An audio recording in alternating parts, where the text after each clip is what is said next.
வாழைப்பழம் பச்சையாக இருக்கா, பழுக்கிறதுக்கு லேட் ஆகுதா, அதுக்கு இந்த மெத்தட் ஃபாலோ பண்ணுங்கள், டக்குன்னு வந்து பழுத்துடுங்க. எங்களது வந்து இந்த காற்றுக்கு ஒடிஞ்சு போன செவ்வாழைத்தார் இருந்துச்சு, அதை வந்து தானே விட்டோம் அப்படின்னா பழுக்கிறதுக்கு ரொம்ப லேட் ஆகும். அதுக்காக இந்த மெத்தட் ஃபாலோ பண்ணி நாங்கள் பழுக்க வச்சோம். இந்த மெத்தடில் எல்லா வகையான பழத்தையும் ஒரே நாளில் பழுக்க வச்சிடலாங்க.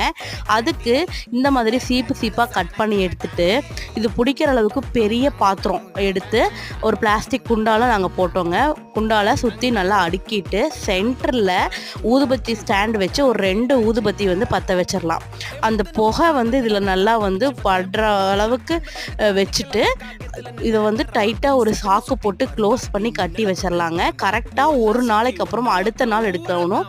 ரொம்ப விட்டுட்டீங்க அப்படின்னா ரொம்ப வந்து பழம் கனிஞ்சு போயிடும். ஒரே நாளில் எடுத்தீங்கன்னா சூப்பராக பழம் வந்து பழுத்துருக்குங்க. எல்லா வகையான வெரைட்டி ஆஃப் வாழைப்பழத்தையும் வந்து இந்த மாதிரி பழுக்க வைக்கலாம்.